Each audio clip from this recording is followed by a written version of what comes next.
विपक्ष के नेता के तौर पर राहुल गांधी ने वोटर लिस्ट को लेकर जो मामले सामने रखे हैं देश के, उस पर इलेक्शन कमीशन बिंदुवार जवाब इलेक्शन कमीशन को देना चाहिए। वो चाहे फेक एड्रेस का हो, नए वोटर एडिशन का मामला हो, बजाय इसके कि उस पर जवाब दें आप राहुल गांधी को कह रहे हैं माफ़ी मांगो, ओथ के अंडर दो, ये करो वो करो। भाई एक बार को हटाइए, राहुल गांधी ने कहा या नहीं कहा, पब्लिक डोमेन में तो ये जानकारी है। इलेक्शन कमीशन स्वायत्त संस्था है।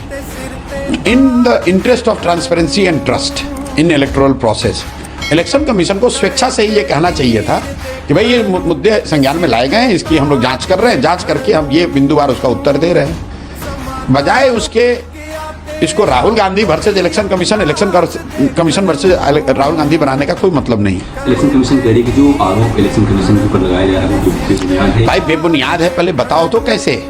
ठीक है, मान लिया इलेक्शन कमीशन कह रही है कि ये बेबुनियाद है, तो कैसे बताइए। तो राहुल गांधी ने अपने प्रेस वार्ता में बताया कि कई होम एड्रेस जो है वो जीरो, उसके सामने जीरो लिखा है। तो ये सामान्य कई लोगों को समझ में आ रहा है कि भाई बिहार में, देश में कई घरों के जब एड्रेस हाउस नंबर नहीं होता वहाँ पर एंट्री के लिए आपने जीरो डाल दिया, ये बात समझ में आ रही है।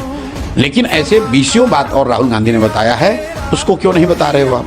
उस पर जवाब तो दो। सीसीटीवी फुटेज के बारे में कह रहे हैं कि कहीं ना कहीं महिलाओं के निचला कारण होगा अगर मैं रिलीज करता हूँ तो। मेरे भाई सीसी फुटेज कैमरा, आप डिजिटल डेटा क्यों नहीं अपलोड कर सकते हैं? डिजिटल डेटा क्यों नहीं अपलोड कर सकते हैं?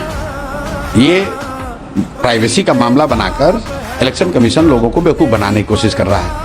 आप बताइए कि फॉर्म 20 का डेटा, फॉर्म 19 का डेटा, फॉर्म 6 का डेटा अगर आप ऑनलाइन जारी करेंगे, उससे क्या प्राइवेसी का मामला हो जाएगा? भाई वोटर लिस्ट तो उपलब्ध है ही ना पब्लिक डोमेन में, कौन कौन वोटर है ये तो पता ही है। उसको अगर आप मशीन रीडेबल फॉर्म में कर देंगे तो उससे क्या प्राइवेसी कॉम्प्रोमाइज हो जाएगी?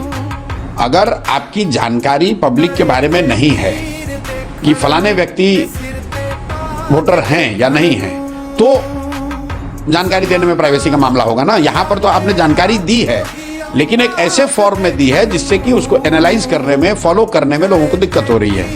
अगर आप उसको डिजिटल फॉर्म में, मशीन रीडेबल फॉर्म में दे देंगे तो जो जानकारी उपलब्ध है उसको देखने समझने की क्षमता बढ़ जाएगी। इसमें प्राइवेसी का मामला कहाँ से है?